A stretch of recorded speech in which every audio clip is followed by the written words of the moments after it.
Assalamualaikum warahmatullahi wabarakatuh. Hey everyone. Perkenalkan, nama saya Wahyuni Ditya Eka Nurhadianti. Saya Zulaifa Syurialfat. Kami dari 12 IPA 5. Di sini kami akan menjelaskan tentang peristiwa G30 SPKI. Peristiwa G30 SPKI adalah sejarah yang terjadi pada tanggal 30 September 1965 sampai 1 Oktober 1965. Dalam kejadian ini terjadi penculikan dan pembunuhan terhadap 7 perwira tinggi militer Indonesia oleh sekelompok anggota militer PKI. Kronologi. Pada malam 30 September 1965, sekelompok pasukan Cakrabirawa menculik dan membunuh 6 jenderal serta perwira muda Angkatan Darat. Jenazah mereka ditemukan di sumur tua di kawasan Lubang Buaya, Jakarta Timur. Jenderal yang menjadi korban seperti Jenderal Ahmad Yani, Jenderal D.I. Panjaitan, dan Jenderal M.T. Haryono adalah pemimpin Angkatan Darat yang dikenal anti-komunis. Pasca pembunuhan, sekelompok tersebut mengumumkan di radio bahwa mereka telah membentuk Dewan Revolusi yang bertujuan mengganti pemerintahan yang ada. Penokohan Jenderal Soeharto. Setelah kejadian ini, Jenderal Soeharto kemudian menjadi Presiden Indonesia. Ia menjadi tokoh utama dalam menumpas G30 SPKI. D.N. Adit, ketua PKI yang dianggap sebagai tokoh utama di balik gerakan ini oleh pihak militer Indonesia. Adit kabur dan kemudian dieksekusi tanpa proses pengadilan. Kolonel Untung Syamsuri, Komandan Batalion 1 Cakrabirawa atau pasukan pengawal presiden yang menjadi pimpinan utama G30 SPKI. Hasil terkait G30 SPKI.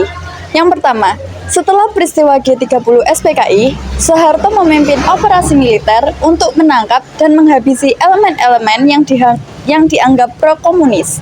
Yang kedua, pada 1966, Soeharto diberi mandat untuk mengambil alih kekuasaan melalui surat pemerintah 11 Maret dan memulai transisi ke Orde Baru. Yang ketiga, perubahan PKI dan menumpas simpatinya.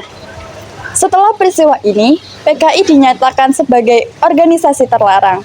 Banyak anggota dan orang yang diduga terkait PKI ditangkap, diasingkan, dan dieksekusi dalam operasi militer di berbagai daerah di Indonesia.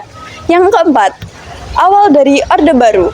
Setelah Soeharto mengambil alih kekuasaan, ia memulai Orde Baru dengan kebijakan yang oriental dan berfokus pada stabilitas politik, pembangunan, ekonomi, dan pengawasan ketat terhadap kegiatan politik.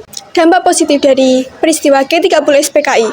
1. Mengutamakan semangat nasionalisme. 2. Memperhatikan peristiwa penting dalam sejarah Indonesia kepada generasi muda. Ketiga, peristiwa penting tentara yang berhasil menyelamatkan negara dari bahaya komunisme. 4. Mengenang para pahlawan yang menjadi korban dalam peristiwa tersebut. 5. Membantu mempertahankan kekuasaan dengan membangun legitimasi melalui narasi sejarah. Dampak negatif dari video G30 SPKI.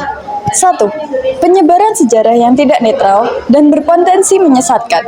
2. Memperparah stigma terhadap keluarga PKI yang mungkin saat ini masih merasakan diskriminasi. 3. Menyebabkan masyarakat cenderung takut atau curiga terhadap hal-hal yang dianggap menyimpang.